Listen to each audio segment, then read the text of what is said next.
Hi കൂട്ടുകാരെ, പ്രയ വ്ളോഗ്സിലേക്ക് എല്ലാവർക്കും സ്വാഗതം. ഈ ഒരു ചെടിയുടെ പേരാണ് സെലോഷിയ. ഈ ഒരു ചെടി കാണാനായിട്ട് നല്ലൊരു ഭംഗിയുള്ള ഒരു ചെടി കൂടിയാണ്. എൻ്റെ കയ്യിൽ ഇതിൻ്റെ രണ്ട് കളറുകളാണുള്ളത്. ഇതേപോലെ ചുവപ്പും ഒരു മഞ്ഞയുമാണുള്ളത്. ഈ ഒരു പൂക്കളൊക്കെ നമുക്ക് ഉണ്ടായി കഴിയാറായിട്ടുണ്ട്. അപ്പോഴാണ് ഞാനതൊരു വീഡിയോ എടുക്കാമെന്ന് കരുതിയിട്ടുള്ളത്.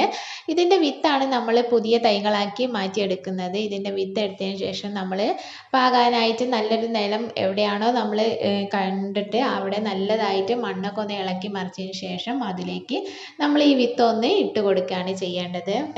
വിത്തെല്ലാം മുളച്ച് കഴിഞ്ഞതിന് ശേഷം നമ്മൾ ഒരു മാസം കഴിഞ്ഞിട്ട് വേണം ഈ ഒരു ചെടി നമുക്ക് മാറ്റി ഒന്ന് നട്ട് കൊടുക്കാനായിട്ട്. മാറ്റി നട്ട് കൊടുക്കുമ്പോൾ നമ്മൾ മണ്ണിലേക്ക് തന്നെ നട്ട് കൊടുത്താൽ നല്ല രീതിയിൽ ഈ ചെടി ഒന്ന് ഉണ്ടായി കിട്ടും.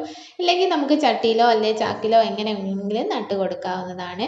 നട്ട് കൊടുക്കുമ്പോൾ നമ്മൾ മണ്ണിൽ ചാണകപ്പൊടിയോ അല്ലെങ്കിൽ ഏതെങ്കിലും ഒരു വളം ചെയ്ത് കൊടുത്താൽ മതി. ചാണകപ്പൊടിയോ അല്ലെങ്കിൽ കോഴിവളമോ അല്ലെങ്കിൽ ഏതെങ്കിലും രാസവളമോ അല്ലെ ഫാറ്റം ബോക്സോ അങ്ങനെ ഏതെങ്കിലും ഒരു വളം ചെയ്ത് കൊടുത്തിട്ട് വേണം നമ്മൾ ഈ ഒരു ചെടി നട്ട് കൊടുക്കുകയാണെങ്കിൽ നല്ല രീതിയിൽ തന്നെ ഉണ്ടായി കിട്ടും.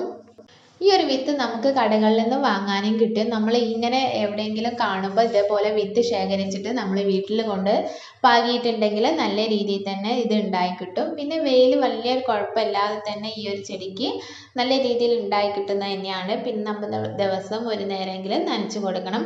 ഇത് ജൂൺ ജൂലൈ മാസത്തിലാണ് ഈ ചെടി കൂടുതലായിട്ടും പൂക്കൾ ഉണ്ടായി കിട്ടുക.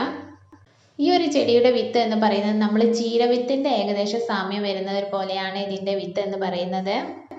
ഈ ഒരു ചെടിയിൽ ഏറ്റവും മുകൾ ഭാഗത്താണ് നല്ല പൂക്കളായിട്ട് നല്ല പുഷിയായിട്ട് വന്നതിന് ശേഷം മാത്രമാണ് ഇതിൻ്റെ താഴ്ഭാഗത്തുള്ള ഓരോ ശിഖരങ്ങളിലും ഇതേപോലെ കളറിൽ നല്ല റെഡ് കളറിലായിട്ടാണ് ഈ പൂക്കൾ ഉണ്ടായി കാണുക.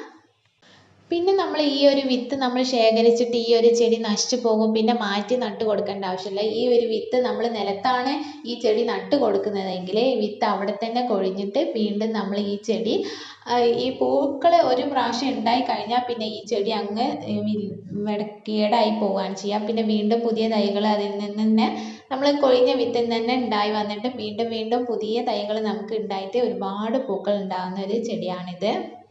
നട്ട് കൊടുക്കുമ്പോൾ നമ്മൾ വളം ചെയ്ത് കൊടുത്തതിന് ശേഷം പിന്നെ ഇടയ്ക്കുള്ള ഒരു വളപ്രയോഗത്തിൻ്റെ ആവശ്യമൊന്നും ഇല്ലെങ്കിൽ തന്നെയും ഈ പൂക്കൾ നല്ല രീതിയിൽ ഉണ്ടായിട്ട് നമുക്ക് കാണാനായിട്ട് നല്ലൊരു ഭംഗിയാണ്. ഇതേപോലെ ഒരു നല്ല വീഡിയോ ആയിട്ട് വീണ്ടും കാണാം. Okay, bye.